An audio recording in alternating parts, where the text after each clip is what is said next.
Bienvenidos a este especial dedicado a uno de los fenómenos más inquietantes y enigmáticos, las desapariciones inexplicables. A lo largo de la historia, miles de personas han desaparecido sin dejar rastro, dejando a sus familias y comunidades sumidas en el misterio y la desesperación. En este compilado exploraremos una serie de casos que desafían toda lógica y nos llevan a cuestionar lo que realmente sabemos sobre nuestro mundo. Desde las ruidosas ciudades, donde individuos parecen esfumarse en pleno día sin que nadie sepa qué les ocurrió. Investigaremos desapariciones en embarcaciones, historias de barcos que zarpan y nunca regresan, dejando solo rumores y teorías detrás. Analizaremos casos en los que el crimen y la mente humana juegan un papel crucial, donde los oscuros recovecos del comportamiento humano se manifiestan de maneras aterradoras e inexplicables. Esta travesía pondrá a prueba nuestro entendimiento de la realidad, donde cada historia es más perturbadora que la anterior.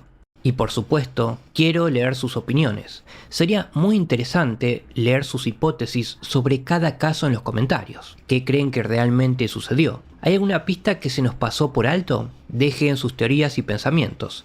Leeré todos los comentarios. El misterio tiene oscuras historias que claman ser contadas.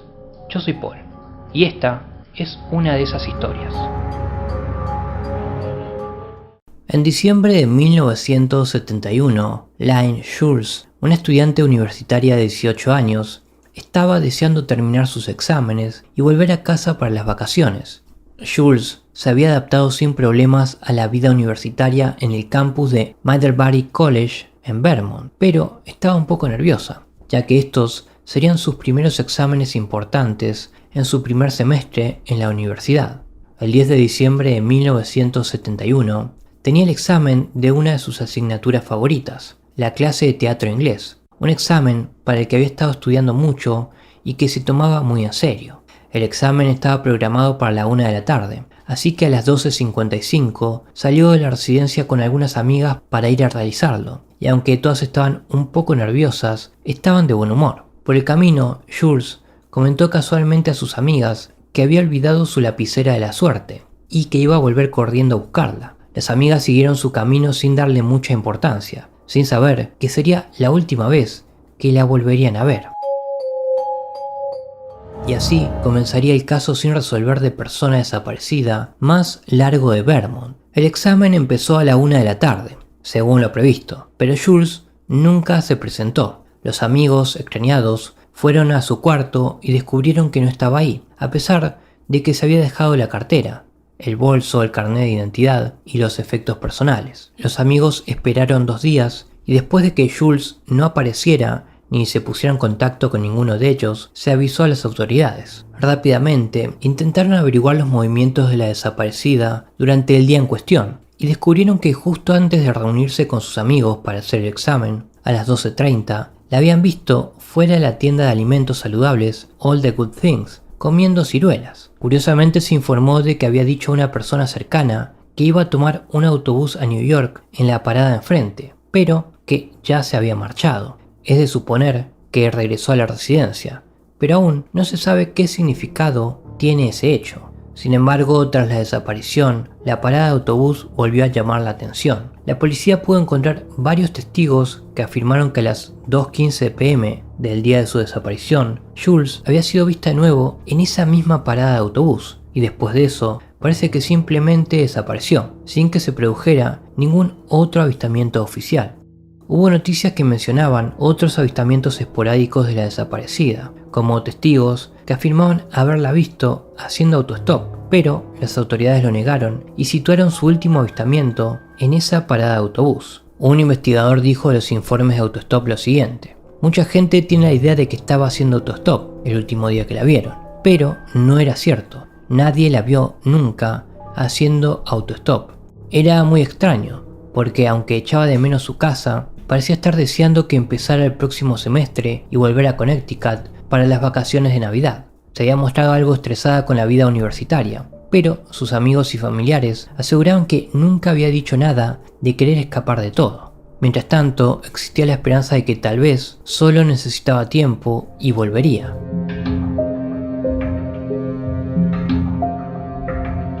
pero el peor de los escenarios se cernía sobre ella en todo momento. Durante todo este tiempo, las autoridades aseguraron a la familia que probablemente volvería a aparecer a su debido tiempo y que no se sospechaba que hubiese un delito, pero la familia no estaba tan segura. No fue hasta que no regresó a casa por Navidad cuando empezaron a preocuparse de verdad de que le hubiese ocurrido algo siniestro. La hermana de Elaine, Janet, diría lo siguiente: ella no es aún así. La principal teoría en aquel momento era que Elaine debía estar deprimida y cansada tras su primer semestre de universidad y que había decidido simplemente escapar.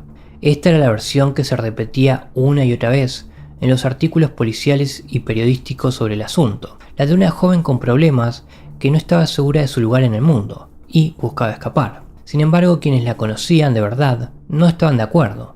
Decían que era una amiga muy devota y que no estaba tan deprimida como se afirmaba. Su otra hermana, Anne, dijo lo siguiente: tenía un grupo de amigos muy cercano. Se habría comunicado con alguno de ellos si hubiese decidido hacer la mítica cosa de subirse a un autobús e irse a California o a donde hubiera podido ser. Nos gustaría saber la verdad de lo que le pasó. Una de las últimas personas que la vio no conocía a Elaine, mantuvo una breve conversación con ella y no captó que estuviese alterada. Utilizó otras descripciones que se trasladaron a los artículos de prensa en el sentido de que estaba deprimida. Esa no es una descripción que yo usaría nunca para mi hermana. Mi hermana no se escapó simplemente porque no estuviese contenta con la universidad, como los rumores que corrieron como la pólvora después de que se denunciara su desaparición. Nuestra familia cree que esos rumores fueron muy desafortunados y condenaron la investigación desde el principio. Nunca creímos los rumores y sabíamos que mi hermana siempre terminaba lo que empezaba. Tenía un grupo muy unido de amigos del instituto y quería mucho a su familia, con la que se habría puesto en contacto antes, si no poco después, si hubiese planeado dejar la universidad intencionalmente.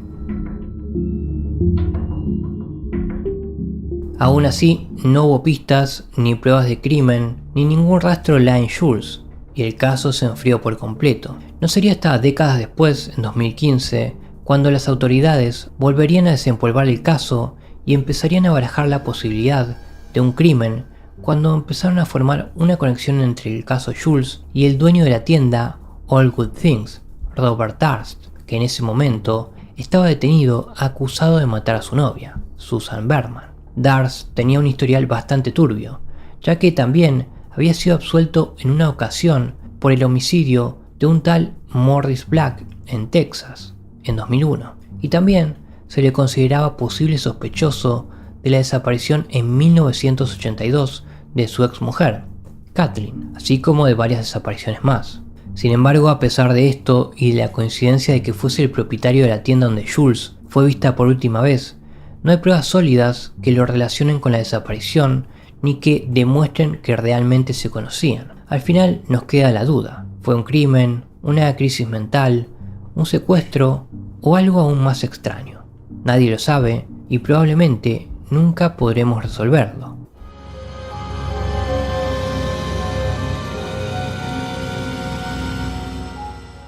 En mayo de 2000, Claudia Kirchhoff, de 29 años, tenía lo que muchos podrían considerar una especie de trabajo de ensueño. Era redactora adjunta del Frommer's Travel Guides. Tenía su base en New York y cobraba de la empresa por viajar por todo el mundo y escribir sobre los lugares exóticos en los que había estado. En mayo de ese año, hizo un viaje con todos los gastos pagados al nuevo complejo turístico de Sandals en Cuba, aterrizando en Montego Bay, Jamaica, en la primera etapa del viaje el 24 de mayo. Se reunió con otros escritores de viajes, pero pronto se dieron cuenta de que no iban a ir a La Habana por problemas de visado. En ese momento los vuelos de vuelta a New York estaban completos para toda la semana, por lo que Claudia se quedó en Jamaica con su compañera escritora de viajes, Tanya Kosinger, y tuvieron que arreglárselas en el Sandal Beach Resort de Negril por el momento. La pintoresca ciudad de Negril era conocida por su tranquilidad, sus aguas turquesas y extensas y relajantes playas de arena blanca, y Claudia disfrutó tanto ahí que incluso cuando Kosinger consiguió un vuelo para salir, ella optó por quedarse unos días más. Esta decisión resultó ser imprudente y desembocó en una extraña historia de misteriosas desapariciones, oscuras pistas y siniestras conspiraciones. Cuando llegó el 2 de junio, los padres de Claudia empezaron a preocuparse, lo que se agravó cuando llamaron a Fromers y describieron que su hija no había regresado ni se había presentado a trabajar. Se pusieron en contacto con las autoridades para denunciar la desaparición de su hija, y la policía inició una investigación centrada en el centro complejo turístico de Negril. Ahí descubrirían que la última vez que alguien había visto a la desaparecida fue un socorrista que la había visto caminando sola por la playa la tarde del 27 de mayo. La describieron como una mujer tranquila y serena, que paseaba sin prisas y sin ningún signo de angustia. Sin embargo, después de esto, parece haberse desvanecido en el aire. Según el personal del complejo, llevaba varios días ausente de su habitación, por lo que se inició una búsqueda. En la habitación de Claudia se comprobó que no faltaba nada, salvo el bañador, la radio portátil y la camiseta, y había quedado ahí la ropa, el dinero, el pasaporte, tarjetas de crédito, el teléfono y el ticket de regreso a New York. Increíblemente, a pesar de que la habitación estaba siendo tratada como posible escenario de un crimen, el hotel retiró los objetos y volvió a alquilar la habitación, durante la cual el teléfono de móvil de Claudia desapareció misteriosamente.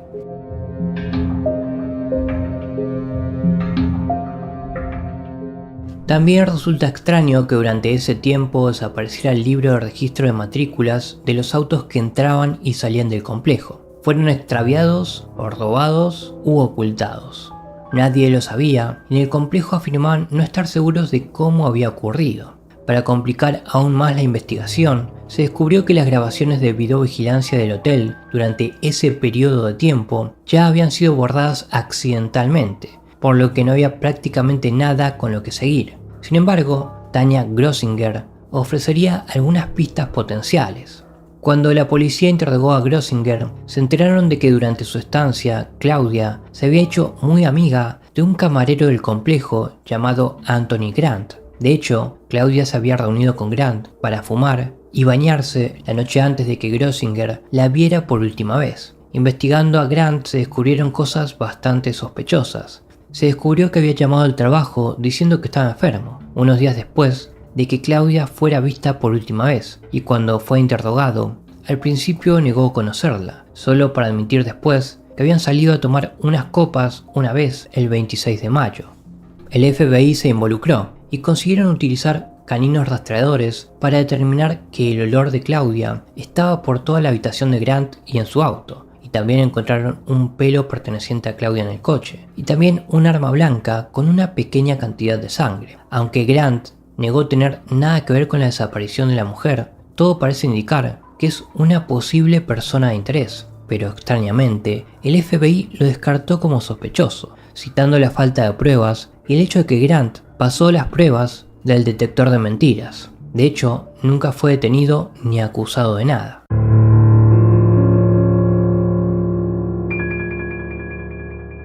Los padres de Claudia no estaban de acuerdo, insistiendo en que Grant al menos sabía algo, y que probablemente el complejo también, pero nadie les hizo caso. Tampoco obtuvieron mucha cooperación cuando se dirigieron personalmente al complejo, obligándoles a interponer una demanda contra ellos por contaminar la escena, mala gestión de los objetos desaparecidos, faltas de medidas de seguridad y supuesta ocultación de información.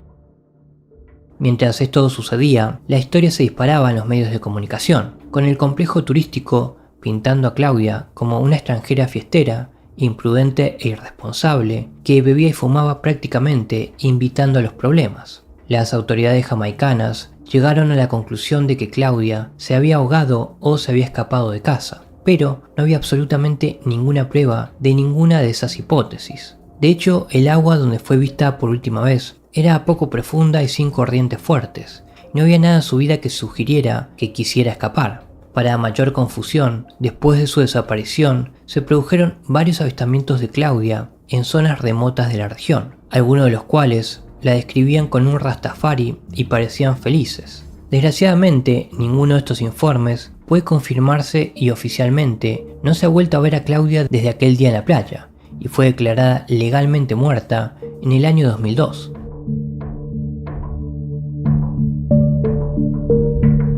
Por el camino, los funcionarios jamaicanos se mostraron muy poco cooperativos, negándose a dejar que la familia consultara los expedientes o divulgara mucha información, lo que llevó a la madre de Claudia a lamentarse. Nadie dice que Claudia fuera asesinada, murió. ¿Cómo ocurrió? Es una cuestión de especulación. Sin la cooperación de las autoridades jamaicanas, es muy difícil llegar a la verdad, agregó.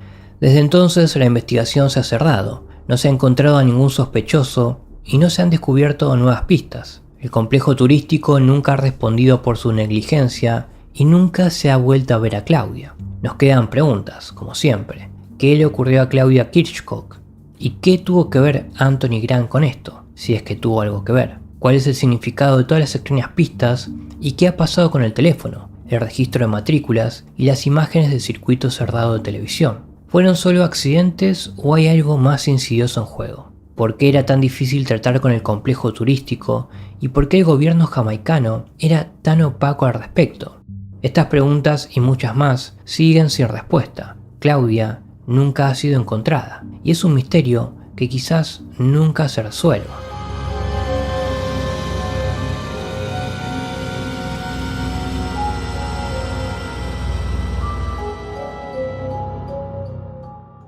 Entre las desapariciones misteriosas, hay a veces algunas que quedan inexplicablemente ligadas a los lugares donde se han producido, ya sea por las sombrías circunstancias de la propia desaparición o por alguna historia heredada del lugar. A veces uno no puede separarse del otro. El lugar y el incidente se unen en una ceremonia de pistas misteriosas y desconcertantes.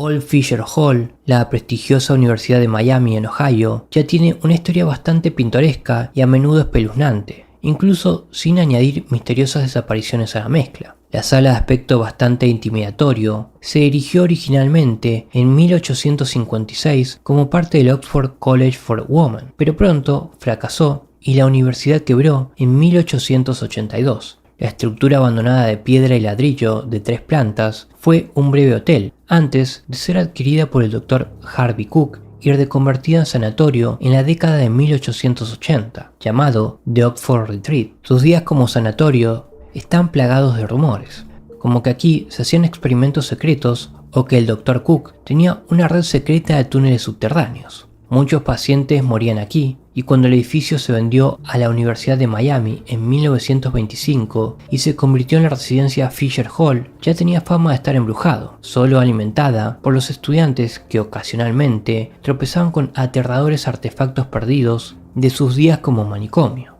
En 1953 vivía en Fisher Hall un estudiante de segundo año de la universidad llamado Ronald Henry Tamen Jr. Era un estudiante prometedor y popular que participaba en muchas actividades como la banda de jazz de la universidad, la fraternidad Delta Tau Delta y el equipo de lucha libre de la escuela, y además sacaba buenas notas. No había nada que le distinguiera como un miembro de éxito del alumnado. Pero una noche de abril de ese año, las cosas darían un giro oscuro y Tamen desaparecería de la faz de la Tierra para convertirse en el misterio sin resolver más famoso de la historia de esta universidad.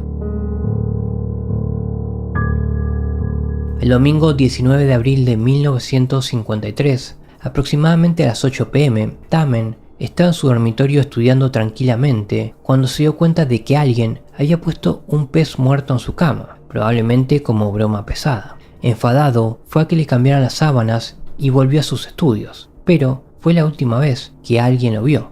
Se sabe que volvió a su habitación y entró a las 8:30 p.m. y aunque nadie lo vio salir de nuevo, cuando su compañero de habitación, Charles Findlay, volvió a eso de las 10 p.m., Tamen no estaba por ninguna parte. Las luces estaban encendidas, la radio sonaba y en su escritorio había un libro de texto abierto. Su reloj, su ropa, su cartera, las llaves del auto, el carnet de identidad y otros objetos personales estaban ahí, y su compañero de piso supuso que se había ido de fiesta con su fraternidad. Se avisó a las autoridades que descubrieron que el auto de Tamen, un Chevrolet sedán dorado de 1938, seguía en el aparcamiento, con su preciado violín bajo el asiento trasero. Curiosamente se descubrió que la noche anterior se había dejado olvidado el abrigo, a pesar de que en abril hacía un frío inusual y caía una nevada. Su cuenta bancaria estaba intacta, y se calculó que había salido de la habitación con no más de 15 o 20 dólares encima. Se consideró raro que a pesar de que Tamen había abandonado su curso de psicología unas semanas antes, el libro de texto que estaba abierto en su escritorio era de esa misma clase. ¿Por qué iba a estudiar eso? No se encontró que nada faltara, salvo una funda en la almohada del joven, aunque se desconocía qué relación podía tener con algo.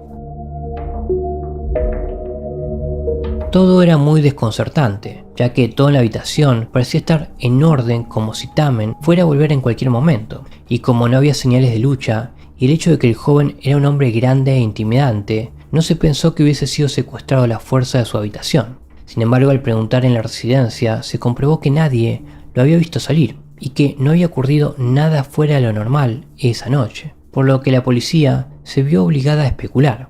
¿Habría sufrido algún tipo de enfermedad mental? ¿Quería ir a la fraternidad y se había perdido? Pero si era así, ¿por qué no tomó su chaqueta? ¿Qué estaba pasando? La policía no tardaría en encontrar más pistas y pormenores extraños. Una mujer que vivía en el pueblo de al lado, a unos 12 kilómetros al este del campus de la universidad, llamó para decir que un hombre que, según ella, encajaba con la descripción de Tamen, se había presentado en su casa en mitad de la noche para preguntarle cómo llegar a la parada de autobús más cercana. Afirmó que el hombre parecía estar en una especie de trance, con la cara manchada de tierra y sin abrigo a pesar del frío que hacía. Dijo que le había dado instrucciones, pero que el autobús había cerrado por la noche, por lo que era imposible que se hubiese subido a uno. La policía empezó a sospechar que podría haber sido parte de un ritual de iniciación de la fraternidad de Tamen que había salido terriblemente mal, que le habían sacado de repente de su habitación, quizás cubriéndole la cabeza con aquella funda de almohada, y luego lo habían enviado a hacer algún recado desconocido, pero Delta Tau Delta lo negó. Otra extraña pista descubierta años después fue que unos meses antes de la desaparición de Tamen, este había solicitado hacerse un análisis de sangre para determinar su grupo sanguíneo en el condado de Hamilton, a pesar de que podía habérselo hecho en el campus. La policía había descartado el crimen y las novatadas de la fraternidad, lo que dejaba pocas opciones. ¿Había decidido escaparse? Era un estudiante popular que, según sus padres, no tenía problemas de depresión y no había expresado ninguna infelicidad en particular, así que ¿por qué iba a hacer eso? A lo largo de los años se han disparado las teorías. Una de ellas es que fue reclutado por la CIA para la guerra de Corea, o que, por el contrario, había escapado de la conscripción, pero no hay pruebas de ninguna de estas dos teorías.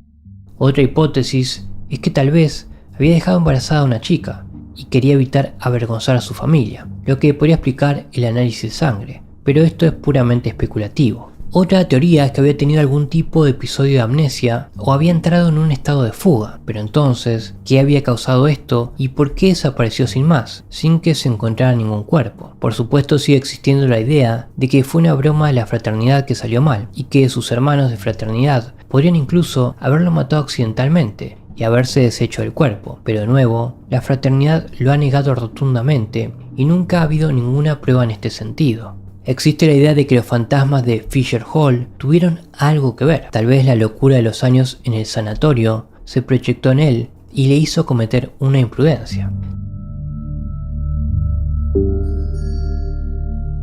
También en esta línea hay un relato interesante que data de noviembre de 1953, apenas unos meses después de su desaparición. Esa noche los residentes de Fisher Hall afirmaron que les había despertado alguien cantando en el exterior. Cuando los estudiantes fueron a investigar, vieron una figura alta y delgada, vestida de blanco, que según algunos, se parecía al desaparecido Tamen. Algunos de los residentes de Fisher Hall intentaron acercarse a la figura, pero afirmaron que se retiró con una velocidad sobrehumana. De hecho, a lo largo de los años, el supuesto fantasma de Tamen ha sido visto con bastante frecuencia en el campus, y tanto si realmente tiene algo que ver con Tamen como si no, todo es definitivamente aterrador. En 1978, Fisher Hall fue demolido, y solo para estar seguros, la policía lo hizo registrar completamente, pero nunca se encontraron restos. De hecho, nunca se le ha vuelto a ver, no ha habido ninguna pista nueva. Una persona que cree conocer la respuesta es la ex alumna de la Universidad de Miami, Jennifer Wagner, que ha pasado casi una década profundizando en el caso en su propia investigación personal. Descubrió que el FBI se había deshecho de las huellas dactilares de Tamen en 2002, lo que resulta extraño, ya que la agencia solo suele hacerlo 7 años después de que se demuestre la muerte de una persona, algo que nunca ha ocurrido oficialmente con Tamen. Esto ha llevado a Wenger a creer que no solo el FBI sabe algo que nosotros no sabemos, sino que Tamen en realidad murió en 1995. Entonces, ¿dónde habría estado durante esos 42 años que estuvo desaparecido? Bueno, según Wenger, el profesor de psicología de Tamen estaba involucrado en algún tipo de programa de hipnosis de la CIA y lo reclutó, ya fuera voluntariamente o de otra manera, después de lo cual trabajó para el gobierno y luego se retiró, tal vez teniendo su mente borrada, y se le dio una nueva identidad. El Fisher Hall puede que ya no exista, pero ha quedado firmemente vinculado a la desaparición de Tamen. Su desaparición se funde con el resto de la oscura historia de este lugar, empañando y ahogando cualquier otro recuerdo mejor que esta sala pudiera haber guardado alguna vez. ¿Qué le ocurrió? ¿Fue una broma que salió mal? ¿Escapó para dejar su vida? ¿Fue reclutado por algún tipo de programa de control mental de la CIA? ¿O fueron los fantasmas de este espeluznante lugar los que se cobraron otra víctima?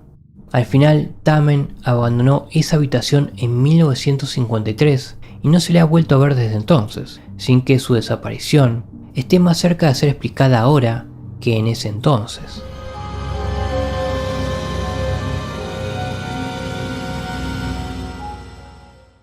Las desapariciones misteriosas ocurren en todo el mundo y rara vez hay una respuesta a lo que ha sucedido. Estas personas se despiertan, se dedican a sus asuntos y luego desaparecen en el aire, dejando preguntas y pistas que se arremolinan a su paso. Una de estas extrañas desapariciones tuvo lugar en un rincón paradisíaco del mundo. Cuando la mayoría de gente piensa en Hawái, quizás imagina diversión bajo el sol y una isla paradisíaca perfecta para unas vacaciones lejos de todo. No es un lugar que se asocie normalmente con crímenes horripilantes o misterios sin resolver, y para la mayoría es un lugar de sol eterno y buenos momentos. Sin embargo, las islas no están exentas de sucesos siniestros, y de hecho, aquí se produjo una trágica y misteriosa desaparición que nunca se ha resuelto. En 1985, una bailarina y estudiante de 19 años llamada Diane Suzuki vivía en Halawa, en la Universidad de Hawái en Manoa. Su trabajo a tiempo parcial consistía en enseñar danza a niños en el Instituto de Danza Rosalie Wilson, en un tranquilo suburbio de Honolulu, y fue ahí donde se encontraba el 6 de julio de ese año. Suzuki acababa de dar clase y fue vista sobre las 3 de la tarde en el estudio terminando su lección, tras lo cual tenía previsto ir con sus amigos a la costa norte de Oahu. Los testigos dicen que no había nada extraño en su conducta o comportamiento ese día. Sin embargo, esa tarde, cuando uno de sus amigos se detuvo en el estudio a las 3:15, Diane no aparecía por ninguna parte. Resultó que había dejado las llaves y el bolso en el estudio, y su coche estaba intacto en el aparcamiento, por lo que se supuso que solo había salido un momento, pero nunca volvió y faltó a la cita con sus amigos. De hecho, no se le ha vuelto a ver desde entonces. La policía llevó a cabo una búsqueda de la mujer desaparecida, pero nadie la había visto y no había rastro de a dónde había ido. Se encontró una pequeñísima cantidad de sangre en el baño del estudio de danza, pero no se supo hasta más tarde, cuando la policía utilizó un spray luminiscente llamado luminol para poder distinguirla. No era suficiente para seguir adelante, tanto porque se había encontrado mucho más tarde, como porque no se pudo cotejar con la de Diane, por lo que podría haber sido sangre de cualquiera que hubiese quedado en cualquier momento.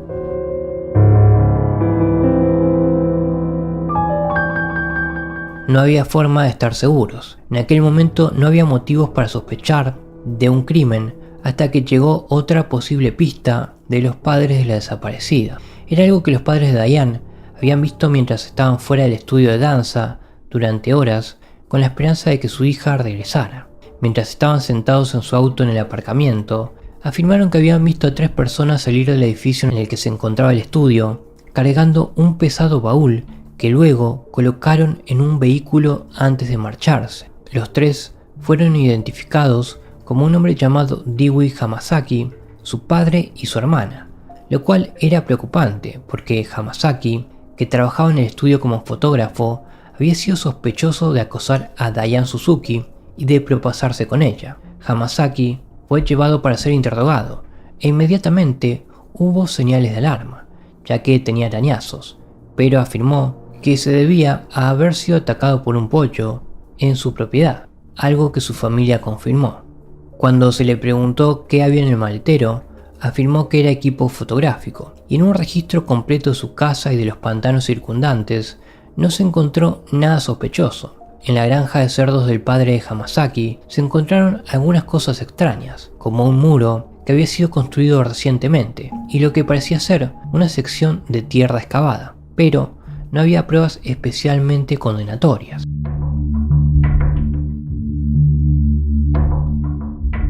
Al final, no hubo pruebas para retenerlo, y Dewey Hamasaki fue puesto en libertad sin que se presentaran cargos contra él. El novio de Diane en aquel momento, Lester Gantam, también fue interrogado, pero tenía coartada y no había motivos para sospechar que hubiese tenido algo que ver con la desaparición.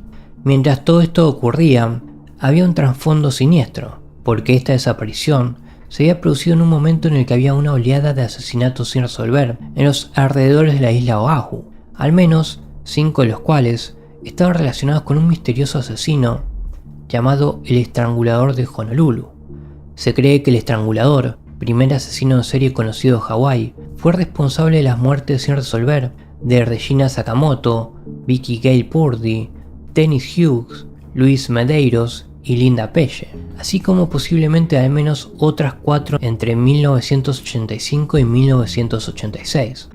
Las víctimas solían aparecer muertas por estrangulamiento y con las manos atadas a la espalda, normalmente con indicios de haber sido abusadas. A pesar de varias pistas, una recompensa considerable y el mayor grupo de trabajo jamás reunido por las fuerzas del orden hawaianas, el Estrangulador de Honolulu nunca fue capturado. En el momento de la desaparición de Diane Suzuki, el asesino andaba suelto, pero la policía no considera que Suzuki encajara en el perfil del asesino y finalmente rechazó la idea de que fuese víctima del estrangulador. No obstante, la policía ya sospechaba que se trataba de un crimen, y aunque el caso se cerró, en 1993, Kate Kaneshiro, entonces fiscal de la ciudad y el condado de Honolulu, intentó que se reabriera, pero a pesar de los cientos de horas de testimonio del gran jurado, no se llegó a ninguna parte. Aunque nunca se ha encontrado su cuerpo, en 1997 se celebró un funeral por Diane, y su madre murió al año siguiente sin saber nunca lo que le había pasado a su hija.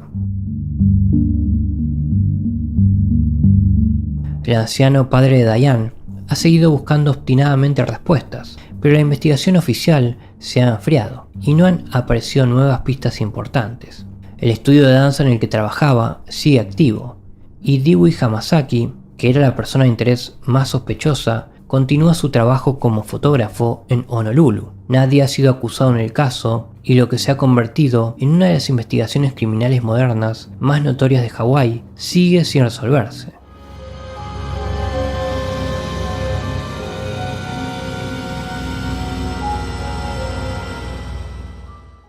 Los océanos del mundo son lugares misteriosos y hambrientos, a veces más parecidos a algún animal prehistórico incomprendido que a un accidente geográfico. Son bestias imprevisibles y poderosas que parecen tan voraces e insaciables como indómitas. En la medida en que hemos salido entre sus olas, también hemos salido para desaparecer de la inmensidad desconocida de todo ello, teniendo en cuenta las vastas extensiones de los mares y sus innumerables misterios. Quizás no sorprenda que en sus oscuras aguas se hayan producido algunas de las desapariciones más extrañas y curiosas, muchas de las cuales nunca han sido resueltas, y de hecho lo más probable es que nunca se resuelvan. Una de estas desapariciones en la que estuvo implicada una persona bastante famosa en su época fue la de la goleta de pasajeros estadounidense Patriot en 1812, junto con Theodosia Barr Alston, hija del tercer vicepresidente de Estados Unidos, Aaron Barr, nacida y criada en el esplendor de la riqueza y en una vida de privilegios. Theodosia pasó, sin embargo, momentos difíciles en su vida. Tras el nacimiento de su amado hijo, Aaron Barr Alston experimentó un brusco deterioro en su salud mental, que no hizo sino empeorar cuando el niño murió de una fuerte fiebre en junio de 1812. Theodosia había amado profundamente a su hijo, y su muerte la dejó en un estado de profundo colapso mental. Su mente era ahora un vacío que no podía recuperarse del shock. Para intentar cambiar de aires y superar su dolor y sus crecientes problemas de salud, la mujer decidió embarcarse para visitar a su padre en New York. La víspera de Año Nuevo de 1812, a la edad de 29 años, la mujer embarcó en el Patriot en Carolina del Sur para viajar hacia el norte, a lo largo de la costa hasta New York. Sin embargo, el barco nunca llegó a su destino. Teniendo en cuenta la posición social y las conexiones de la mujer, se inició una búsqueda exhaustiva en la región, pero no se encontró ningún rastro de Teodosia, el Patriot o cualquiera de sus tripulantes o pasajeros. Parecía que simplemente habían desaparecido de la faz de la tierra, y es una misteriosa desaparición en el mar que cautiva hasta el día de hoy, dando lugar a numerosas teorías sobre lo que podría haber sido el malogrado buque, que van desde lo mundano hasta lo decididamente extraño. Tal vez la explicación más probable sea que el barco fuera simplemente víctima colateral de algún tipo de acción militar debido a la guerra de 1812, que por aquel entonces asolaba el Atlántico entre Estados Unidos y Gran Bretaña, o que se perdiera en una tormenta. También parece probable que fueran presa de los numerosos piratas que operaban en la región en esa época, no solo en el mar, sino también desde tierra, donde los llamados piratas terrestres atacaban y saqueaban los barcos que se acercaban demasiado a la costa, a menudo después de haber sido atraídos intencionalmente. En los casos de ataques piratas, la situación no solía ser buena para nadie a bordo, ya que la mayoría de los pasajeros y la tripulación eran capturados o asesinados. En 1910, un hombre afirmó haber encontrado en la costa de Carolina del Sur, el primer día de 1813, el cadáver de una mujer que coincidía con su descripción. En el siglo XIX, un médico afirmó que le habían llamado para atender a una anciana que no le pagó con dinero, sino con un retrato al óleo de Teodosia. ¿Podría haber sido ella y haber sobrevivido? ¿Quién lo sabe? Un jefe nativo americano de la tribu Kalakaua, que habitaba la costa del Golfo de Texas, afirmó en una ocasión tener en su poder un medallón con la palabra Teodosia grabada en él, que dijo haber recibido de una mujer a la que había encontrado moribunda junto al mar, a cambio de que intentara ayudarla. Otra embarcación estadounidense que desapareció sin dejar rastro en el siglo XIX fue el USS Porpoise, un bergantín de 224 toneladas de la clase Dolphin, botado en 1836. El Porpoise tuvo una larga e ilustre carrera que abarcó una amplia gama de misiones, incluyendo la caza de piratas en toda la costa este, la realización de operaciones de vigilancia costera, cartografía de vastas porciones del Pacífico Sur, el seguimiento de los esclavistas en la costa oeste de África y participación en operaciones navales durante la guerra con México. El buque es quizás más famoso por su papel en el viaje con el Escuadrón de Expedición Exploradora de los Estados Unidos, que confirmaría la existencia de la Antártida en 1838. En 1854, el Porpoise fue contratado por la North Pacific Exploring and Surveying Expedition al mando del comandante Cadwallader Ringgold, con el objetivo de cartografiar y vigilar las islas del Pacífico Sur. Ya habían conseguido navegar alrededor del Cabo de Buena Esperanza y habían avanzado mucho en la exploración y cartografía de una serie de islas de la Polinesia, tras lo cual se dirigieron al puerto de Hong Kong. Desde ahí, la expedición partió de nuevo para cartografiar y reconocer las Islas Bonis, Ladrones y Marianas. En algún punto entre China y Taiwán, entonces llamada Formosa, el Porpoise se separó del resto del grupo al entrar en una espesa niebla. Nunca más se supo de él. Se cree que tal vez el buque fue víctima de un tifón que azotó varios días después de su separación de los demás, pero parece extraño que este buque, que contaba con una tripulación experimentada y probada en combate y que había recorrido todo el mundo en tierras lejanas y a menudo hostiles, se perdiera tan irremediablemente en el intervalo. Al día de hoy, nadie sabe qué le ocurrió a esta experimentada tripulación y a su respetado barco, que había viajado por todo el mundo después de entrar en esa misteriosa y densa niebla.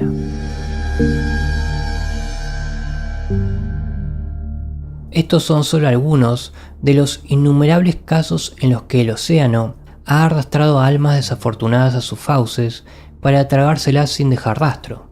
En la mayoría de estas desapariciones queda muy poco, si es que queda algo, que nos dé alguna pista sobre lo que les ha ocurrido. Es como si hubiesen sido borrados de la existencia, dominados y desvanecidos por fuerzas que escapan a nuestro control, por muy bien equipada, grande o formidable que fuera la nave. ¿Qué les ocurrió a estas naves y a sus ocupantes? ¿Cuál fue su destino final? Es probable que los mares se guarden estos secretos para sí mismos, sin divulgar nada, mientras esperan más víctimas, siempre indomables a las fuerzas del hombre y manteniéndolos en su esclavitud. Mientras nos aventuramos por más extensiones acuáticas, el mar siempre guardará algo de nosotros para sí, tan voraz, misterioso y feroz como siempre.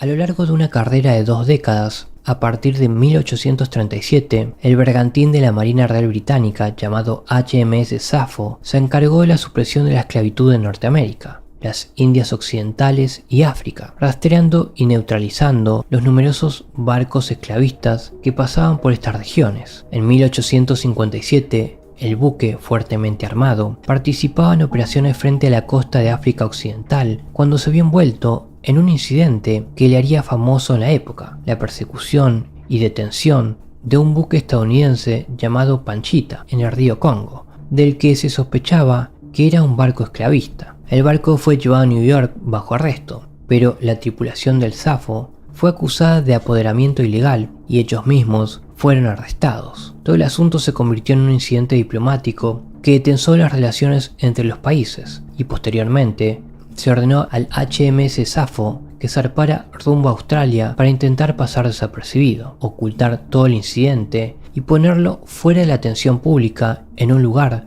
donde no pudiera hacer tanto daño. El buque zarpó del Cabo de Buena Esperanza rumbo a Sydney, bajo el mando del comandante Fairfax Moresby, y se sabe que logró rodear el cabo y llegar a Victoria, en el sureste de Australia, al ser avistado por el bergantín Yarra entrando en el estrecho de Bass, que pasa entre Tasmania y el continente. Sin embargo, esta sería la última vez que alguien volvería a ver al HMS Sappho. El barco nunca llegó a Sydney, y las búsquedas no lograron encontrar rastro alguno de él ni de sus 147 tripulantes, lo que lo convirtió en uno de los misterios marítimos más notables de Australia.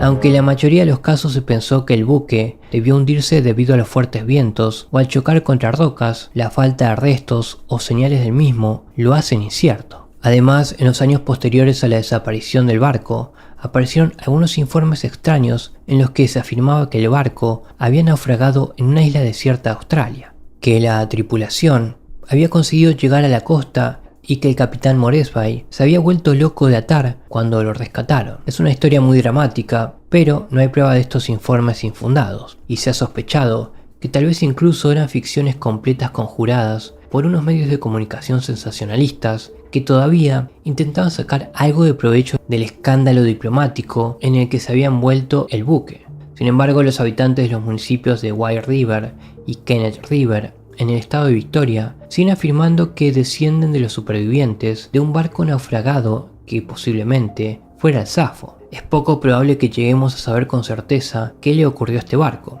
y sigue siendo un misterio persistente.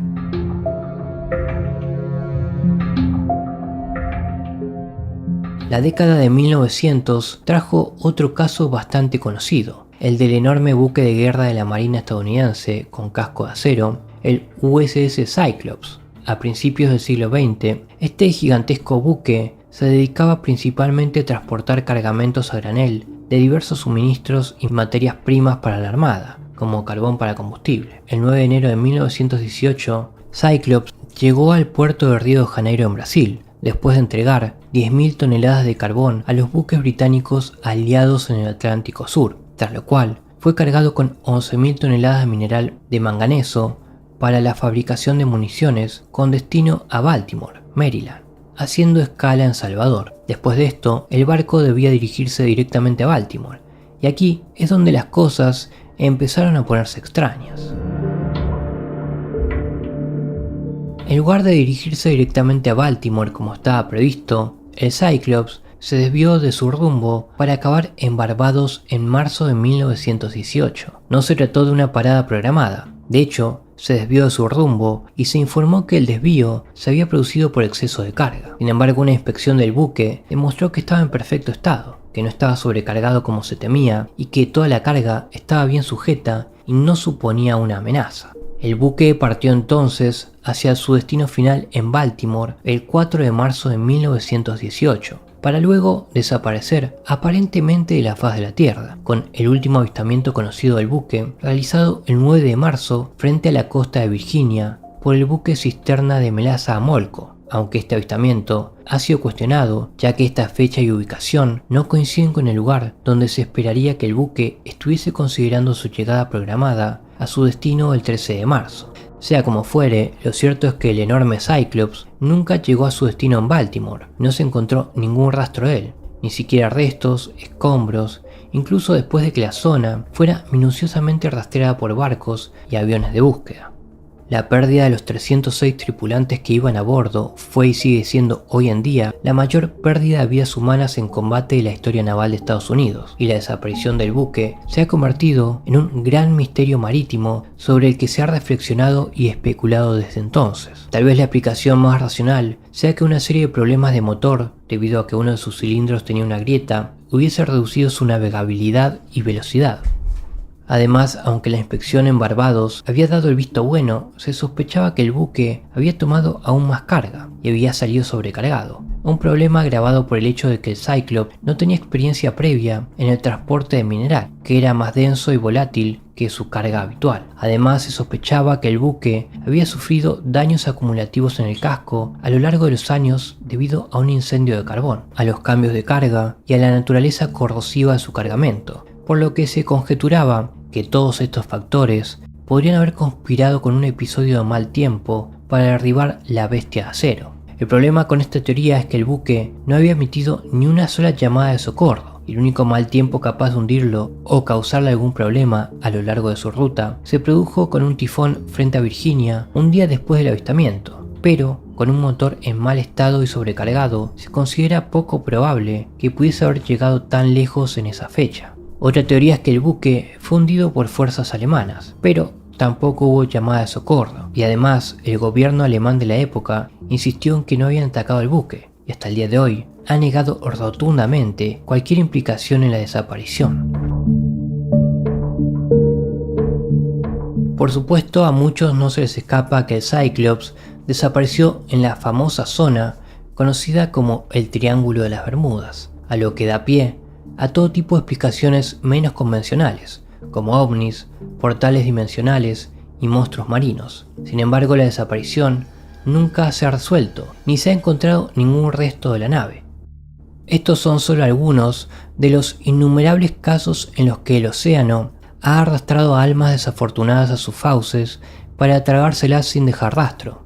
En la mayoría de estas desapariciones queda muy poco, si es que queda algo, que nos dé alguna pista sobre lo que les ha ocurrido. Es como si hubiesen sido borrados de la existencia, dominados y desvanecidos por fuerzas que escapan a nuestro control, por muy bien equipada, grande o formidable que fuera la nave. ¿Qué les ocurrió a estas naves y a sus ocupantes? ¿Cuál fue su destino final? Es probable que los mares se guarden estos secretos para sí mismos, sin divulgar nada mientras esperan más víctimas, siempre indomables a las fuerzas del hombre y manteniéndolos en su esclavitud. Mientras nos aventuramos por más extensiones acuáticas, el mar siempre guardará algo de nosotros para sí, tan voraz, misterioso y feroz como siempre.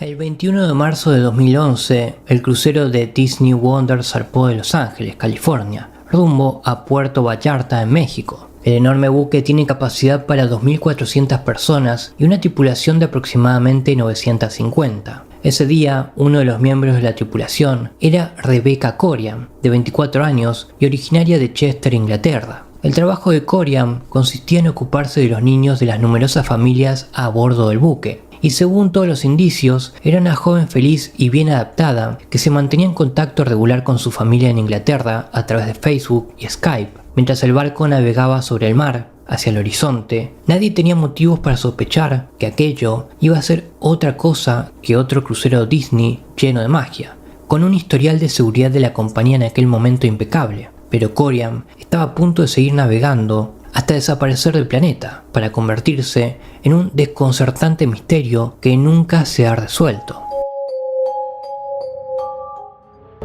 Esa noche, Corian envió a su madre un simple mensaje diciendo que iba a llamar al día siguiente, un correo perfectamente inocuo como cualquier otro. Pero cuando llegó la mañana siguiente sin respuesta de su hija, su madre se preocupó. El turno de Corian comenzaba a las 9 a.m., pero ella no llegó a trabajar. Alguien fue a su habitación para ver si estaba ahí, pero la habitación estaba vacía, sin rastro de la mujer, por lo que se registró el barco. Se avisó por el sistema de megafonía del barco y se recorrió cada rincón, pero no se encontró a la mujer desaparecida. Ahora estaba claro que la joven no se encontraba en el barco, por lo que se avisó a las autoridades y se inició una investigación oficial sobre su desaparición. La Guardia Costera de Estados Unidos y la Armada Mexicana realizaron una búsqueda meticulosa en el mar circundante, pero no encontraron ninguna pista de ella. Mientras tanto, una de las primeras cosas que hicieron las autoridades fue revisar las grabaciones de las cámaras de seguridad del barco para tratar de reconstruir los acontecimientos de la noche anterior y averiguar dónde había ido Corian. Encontraron una grabación del salón de la tripulación tomada aproximadamente a las 5:45 am,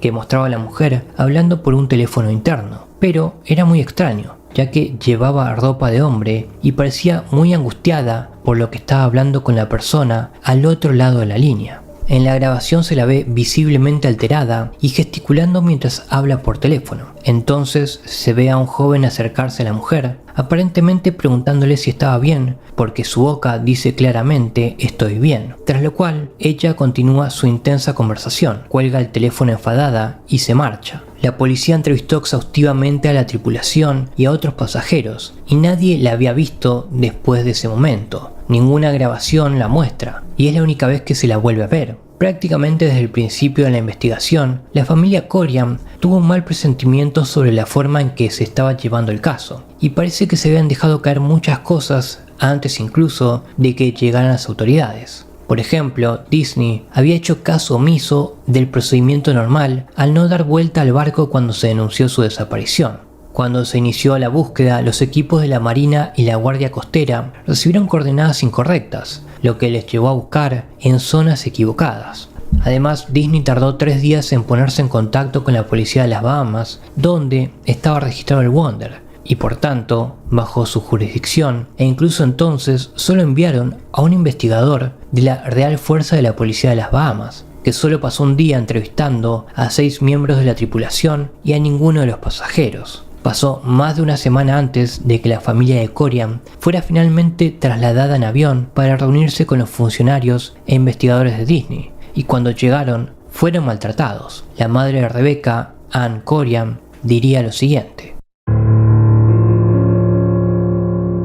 "Todo estaba preparado por Disney, nos llevaron en un coche con las ventanas oscurecidas en la entrada trasera del barco, mientras los pasajeros desembarcaban por la parte delantera. Nos llevaron a una sala donde pusieron las imágenes de seguridad de Rebecca, en las que en general parecía estar bien. Incluso con una investigación tan apresurada y chapucera, los funcionarios se apresuraron a ofrecer la explicación de que Rebecca había sido arrastrada por la borda por una ola rebelde en un lugar llamado Cubierta 5, que según ellos estaba justo al lado de la sala en la que se la había visto por última vez, a pesar de que no había ninguna prueba de que este fuera el caso. De hecho, el barco en la Cubierta 5 estaba equipado con paredes extra altas para evitar que algo así sucediera, y una ola también habría causado daños al barco, pero no había ninguno. La familia tuvo la clara impresión de que Disney intentaba barrerlo todo bajo la alfombra y lavarse las manos. De hecho, parecían más interesados en devolver el barco al mar que en investigar el caso del miembro desaparecido de su tripulación. Y a pesar de las objeciones de la familia de Rebecca, se aferraron a la teoría de la ola rebelde y consideraron el caso cerrado. Sin embargo, mientras tanto, otro investigador independiente estaba sacando a la luz cosas bastante inquietantes. En octubre de 2011, el periodista John Ronson subió a bordo del Wonder para husmear en el caso para un artículo que estaba preparando. Muchos de los miembros de la tripulación le dijeron discretamente que se sabía más sobre su destino de lo que Disney o la policía habían admitido públicamente, y algunos dijeron que no se les permitía hablar del asunto con nadie. También investigó varias zonas posibles donde supuestamente Corian podría haber saltado, caído o haber sido arrastrada por la borda, pero con sus altos muros de acero y sus posiciones no vio forma alguna de que esto hubiese sido posible. Curiosamente había cámaras de seguridad instaladas por todas partes, por lo que parecía imposible que no existieran imágenes de ella en algún otro lugar después de su viaje a la sala, aunque Disney afirmaba que no había ninguna. Ronson se convenció de que Disney tenía esas grabaciones y las mantenía en secreto, y se quedó con la clara impresión de que sabían más de lo que decían. Sin embargo, todas las personas con las que habló insistieron en que se habían pasado de la raya. Los Corians también contrataron a su propio investigador privado, Roy Ram, que descubrió algunos pormenores espeluznantes.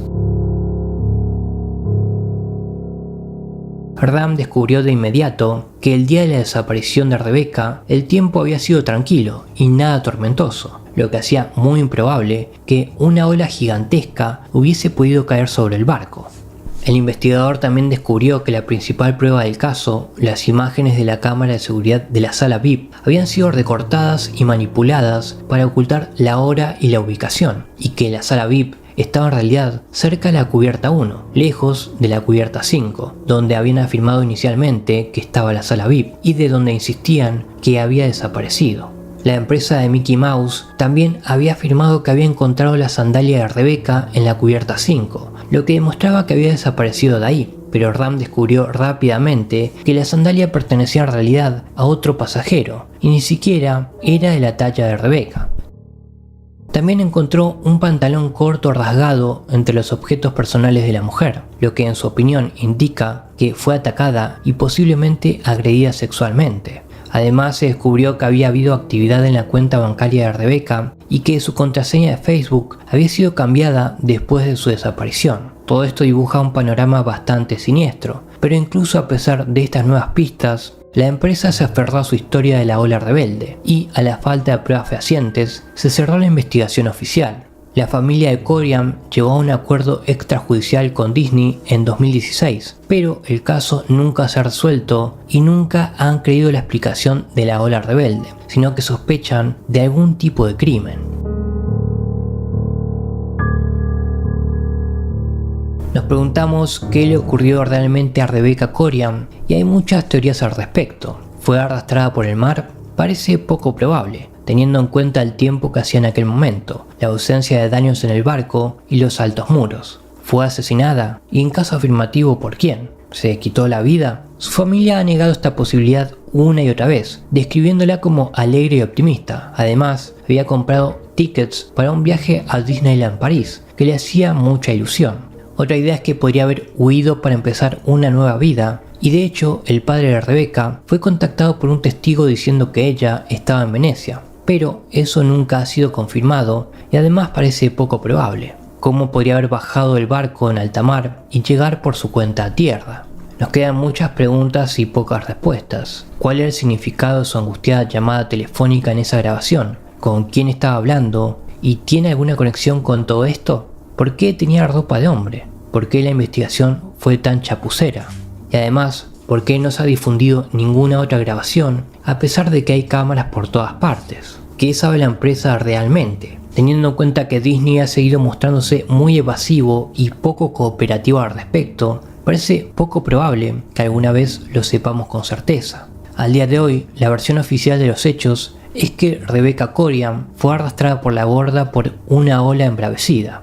Su cuerpo nunca ha sido encontrado y en el vacío de respuestas a nuestras preguntas parece un caso que nunca se resolverá del todo, negándole a su familia el cierre que tanto tiempo llevan buscando.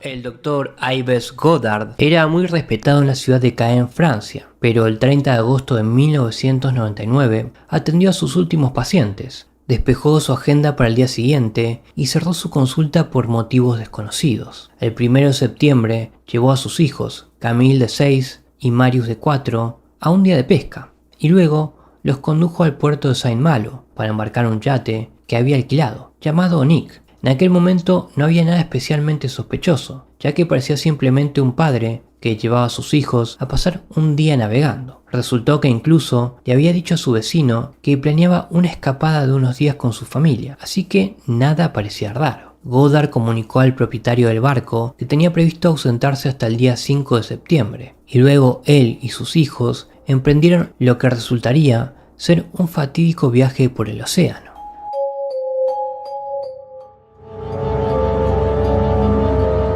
Al día siguiente, el Nick fue detenido por las autoridades para una inspección rutinaria y comprobaron que todo estaba en orden, con uno de los niños durmiendo a pierna suelta en la cubierta. Curiosamente, Goddard les dijo que su otro hijo y su mujer, Marie-France, estaban bajo cubierta, lo cual era raro, ya que no se sabía que su mujer se hubiese reunido con ellos. Uno de los agentes de aduanas, desconcertado por el comportamiento inusual del médico, llamó por radio al propietario del barco, pero no encontraron nada sospechoso y siguieron su camino. Numerosos testigos vieron el yate navegar por la costa de Bretaña durante los 3 días siguientes, pero el 5 de septiembre, el día en que debían regresar, se produjo un extraño descubrimiento en el Canal de la Mancha. Ese día el pesquero francés Ascara regresaba a su puerto de origen, Roscoff, en la costa bretona, cuando avistó un pequeño bote flotando en el agua, sin rumbo y abandonado. Pronto se descubrió que el bote estaba etiquetado como propiedad de Nick y que en su interior había una chaqueta y la chequera del Dr. Goddard. Este extraño descubrimiento se hizo más pertinente cuando el Nick no regresó a puerto y cuando el 7 de septiembre llegó y pasó sin rastro del yate. Y fue ahí cuando las autoridades se involucraron en el asunto. Encontraron la furgoneta de Goddard aparcada en el puerto tal y como la había dejado, pero se alarmaron al descubrir restos de sangre y morfina en su interior. Intentaron ponerse en contacto con la esposa, pero no aparecía por ninguna parte y empezaron a saltar las alarmas. Registraron la casa del doctor, donde encontraron sangre en el salón, el cuarto de baño y el dormitorio principal, pero ni rastro de nadie de la familia. Teniendo en cuenta que Nick y la familia Goddard habían desaparecido, así como la sangre y la morfina, la policía empezaba a sospechar que se trataba de un crimen. Esto fue apoyado por el hecho de que la sangre en la furgoneta demostraría haber pertenecido a la esposa de Goddard. También resultó que el hombre había tenido problemas económicos y matrimoniales. De hecho, Marie-France había escrito en su diario que no estaba contenta con su matrimonio y aludía a una posible aventura con su terapeuta.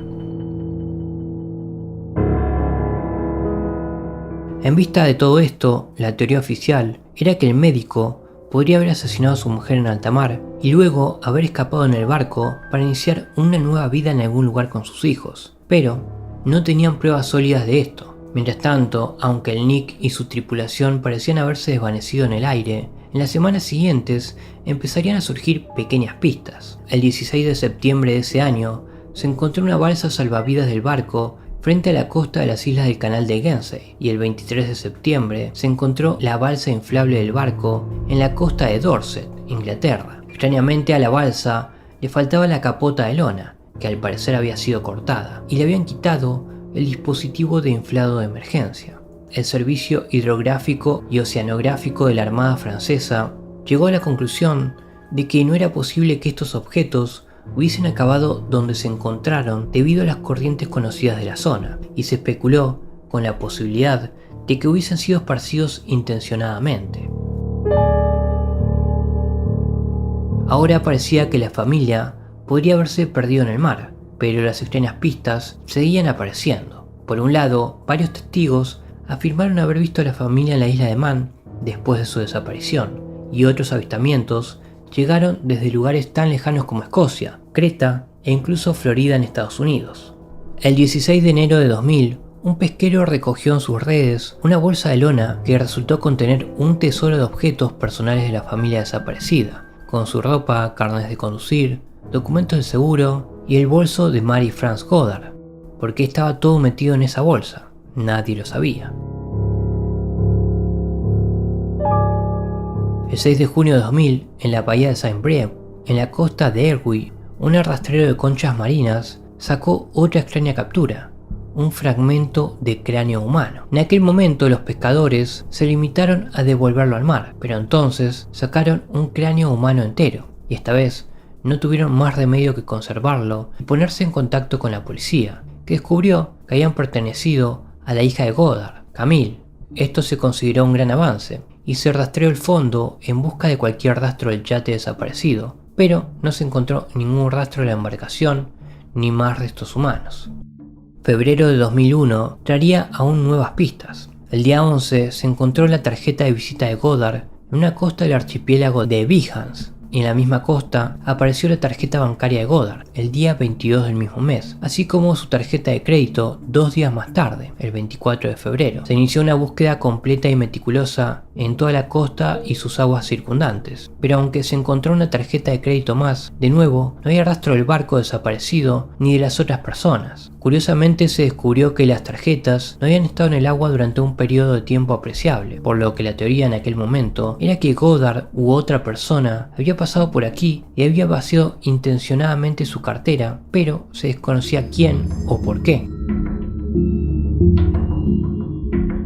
El caso se enfrió hasta que se volvió a calentar con el descubrimiento en febrero de 2006 de huesos de tibia y fémur en el lecho marino de Heart's Tip, justo al norte de la costa francesa, que fueron analizados y resultaron pertenecer nada menos que al propio Dr. Goddard. De este modo se tenía constancia de 2 miembros de la familia, pero la esposa y el hijo nunca fueron encontrados, y el barco también se había desaparecido. También en esa época aparecieron otras pistas raras. En 2007, la policía recibió una carta anónima en la que se decía que el cuerpo de Marie-France había sido arrojado en el almacén de un cementerio cercano a la casa de los Goddard, y aunque efectivamente se encontraron ahí huesos humanos, se comprobó que no pertenecían a la mujer desaparecida. Más tarde, en 2008, se encontró en una costa de Chapelle una tarjeta de seguro que pertenecía a Goddard, y lo extraño es que la tarjeta estaba en perfectas condiciones, sin mostrar ninguna evidencia de haber sido dejada a la intemperie durante tantos años.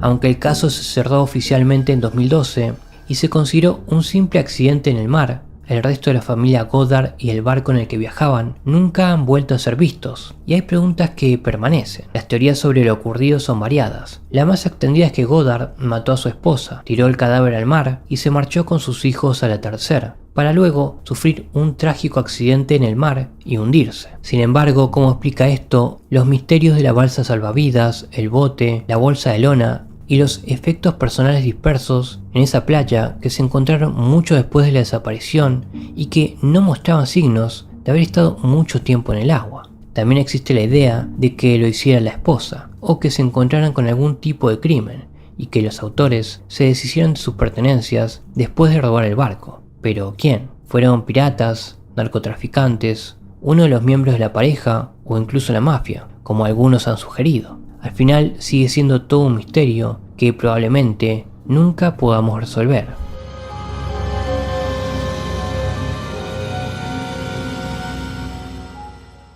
En el corazón de Sicilia, Italia, un jardinero desaparece misteriosamente ante los ojos atónitos de testigos. Hoy nos adentraremos en un relato envuelto de enigma, donde lo inexplicable y lo sobrenatural te retan a cuestionar lo imposible. ¿Un viaje interdimensional o un mito tejido en el tiempo? La historia del italiano Alberto Gordini de 1753 podría encajar tanto en los círculos sobrenaturales como en los de ovnis, y como ocurre con todos los relatos de este tipo, existe cierta discrepancia en cuanto a su autenticidad y la exactitud de los pormenores. De hecho, el incidente tiene elementos tanto de realidad como de leyenda, aunque existen varias versiones ligeramente diferentes del relato, especialmente en la era de internet. Parece que la leyenda se originó en Italia. También parece haber, al menos en las versiones inglesas del relato, algunos problemas con las traducciones, lo que lleva a las ligeras discrepancias en los pormenores. Antes de examinar el caso, recordaremos que muy a menudo, aunque dependiendo de la interpretación y la perspectiva, encontramos que las leyendas, los mitos y el folclore tienen algo de verdad, ya sea de forma directa o alegórica. Estos relatos siguen siendo de interés para los investigadores actuales, sobre todo porque podemos encontrar pormenores muy similares, como examinaremos brevemente más adelante, en relatos de nuestra época contemporánea.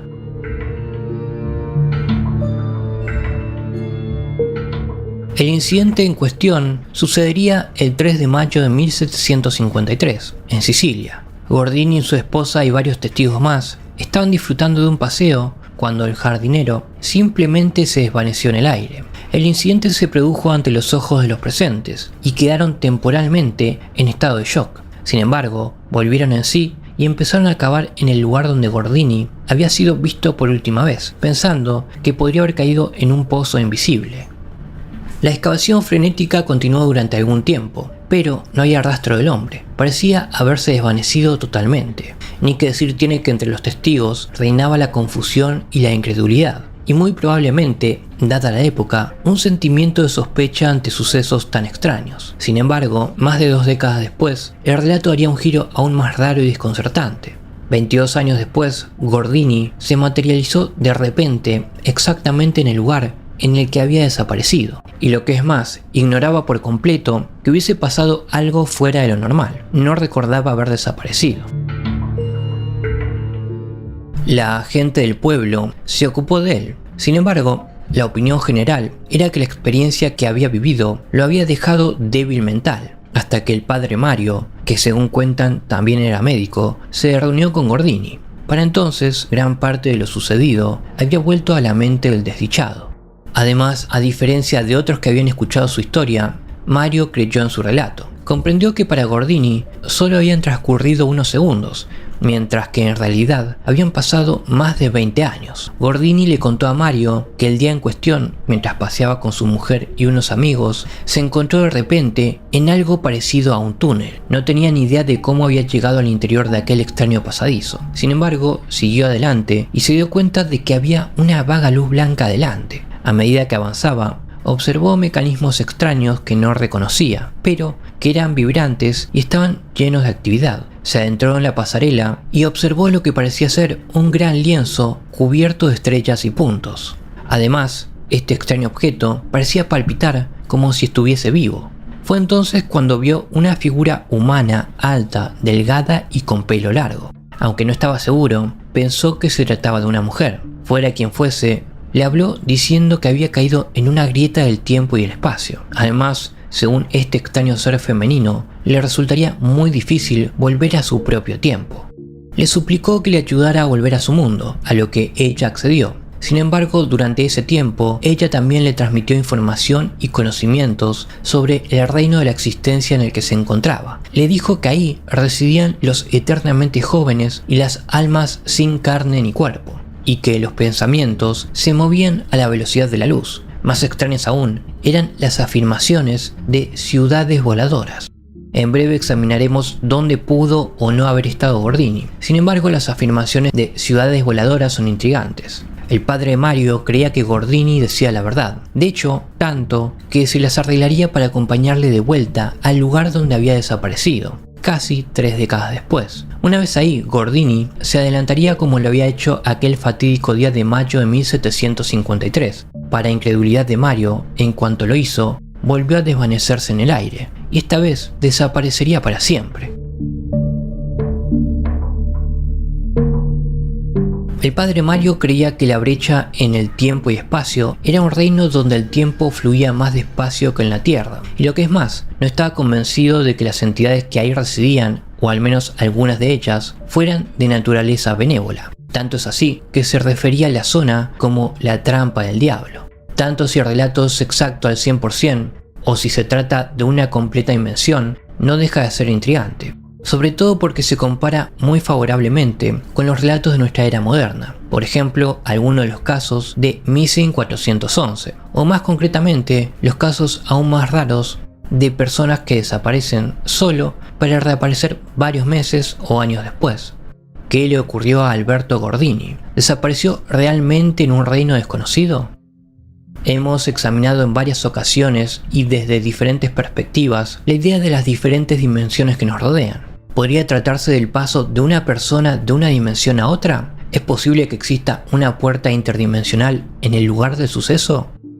Ya hemos especulado antes, al igual que muchos investigadores, con la posibilidad de que determinados puntos del planeta, por razones que desconocemos, actúen como puertas de acceso a otros mundos. En este caso, debido a las discrepancias, se desconoce la ubicación exacta. Puede que con el tiempo descubramos la naturaleza y la realidad de estas dimensiones.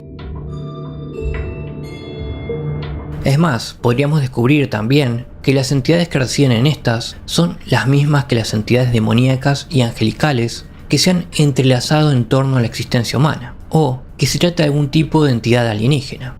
¿Podría ser que el lienzo con estrellas y puntos fuera un avistamiento erróneo del espacio? ¿Puede que el túnel en el que se encontró de repente fuera una pasarela hacia un vehículo espacial? También debemos recordar, al menos según el relato, que Gordini no recordaba haber desaparecido. El relato de Alberto es sin duda intrigante, y bien, podría ser consecuencia de cualquiera de las posibilidades anteriores. Sin embargo, el incidente también evoca recuerdos, como ya hemos mencionado, de las numerosas desapariciones extrañas registradas e investigadas por David Paulides en su investigación de Missing 411. Aunque sería casi imposible llevar a cabo la extensa investigación que Paulides ha realizado para los casos desde finales de 1800 hasta la era moderna para los siglos que le precedieron. Tal ejercicio solo podría dar lugar a casos muy similares de personas que se desvanecen en el aire. Tal vez esos relatos sean una confirmación más de la gran extrañeza del mundo en que vivimos y de las persistentes vueltas y revueltas de lo que llamamos realidad y de cómo nos afecta a todos. También hay que señalar que muchos en Italia, al menos según algunos investigadores, se distancian de la leyenda, especialmente frente a quienes buscan descubrir el supuesto lugar de la extraña desaparición. ¿Es posible que haya un lugar en alguna parte que es mejor no descubrir?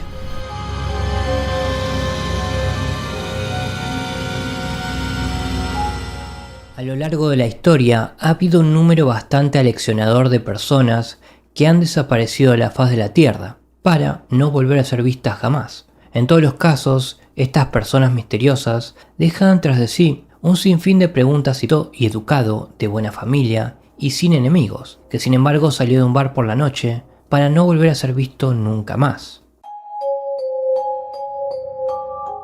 En 2007, la familia de Kyle Fleischman, de 24 años, atravesaba un momento de agitación. A la madre de Kyle, Bárbara, le acababan de diagnosticar cáncer de mama, y para animarla, el 8 de noviembre de 2007, Kyle, su hermana Noel y su mejor amigo Daniel la llevaron a un espectáculo de monólogos. Después de esto, Kyle y Daniel fueron a tomar unas copas a un lugar llamado Buckhead Saloon, en el centro de Charlotte, Carolina del Norte. Era un bar muy popular y estaba bastante lleno esa noche, ya que se encontraron ahí con otros amigos. En algún momento de la noche, se despidió del grupo y se dirigió a su casa por su cuenta en la madrugada del día 9, desvaneciéndose en el aire y convirtiéndose en uno de los casos de personas desaparecidas más desconcertantes de la historia de Carolina del Norte.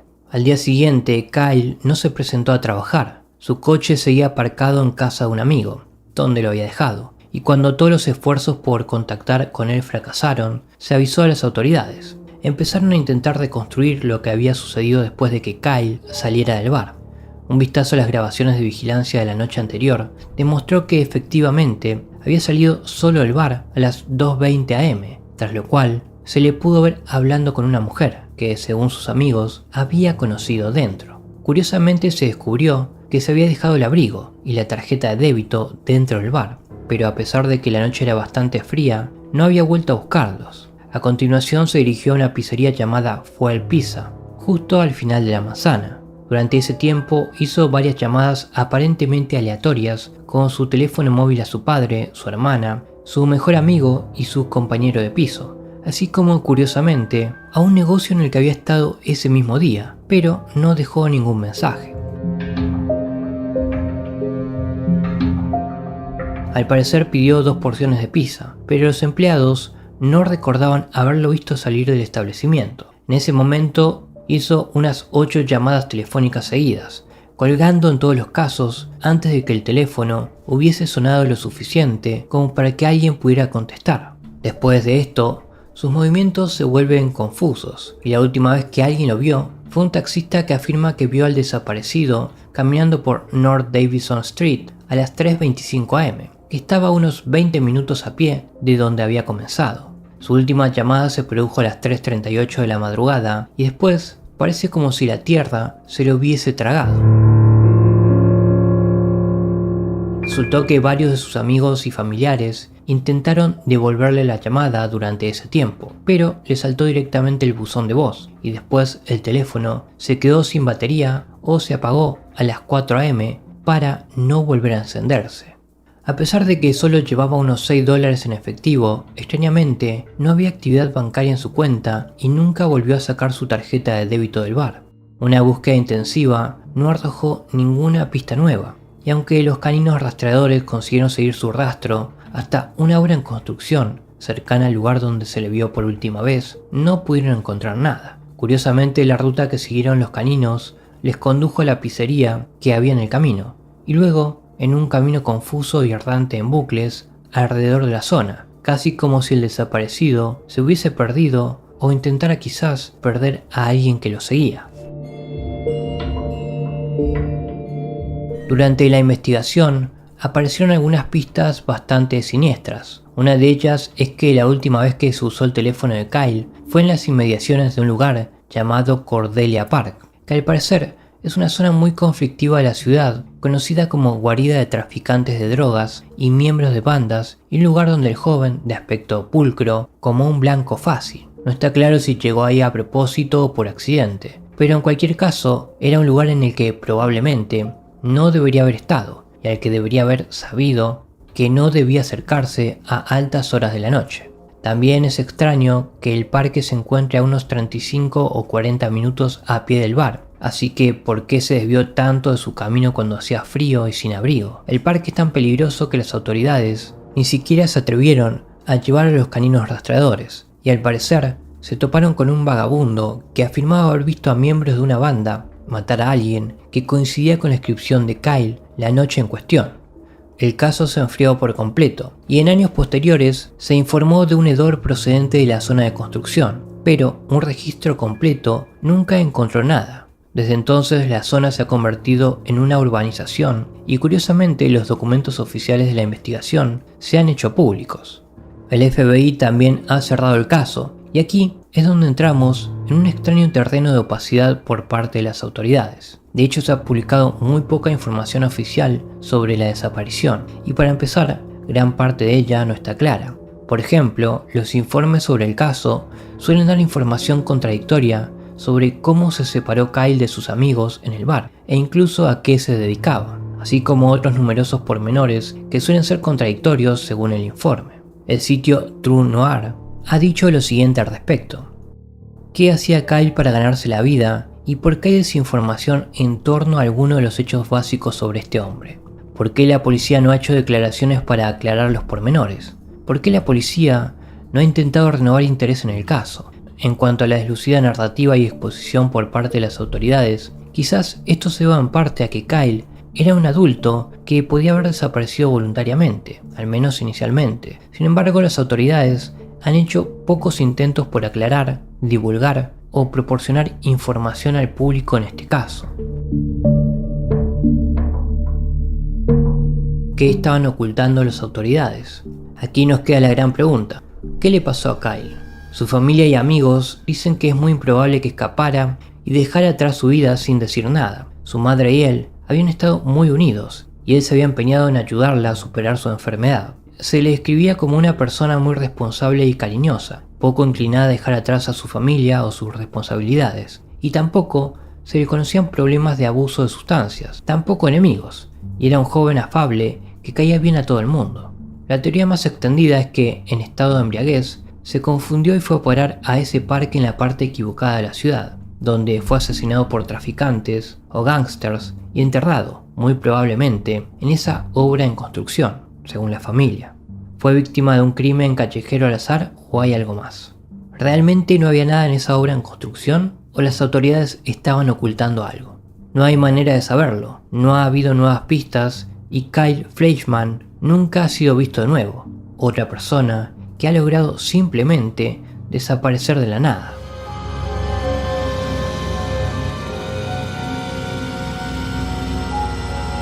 Espero te haya agradado esta oscura historia. Si fue así, considera suscribirte al canal y darle like al video.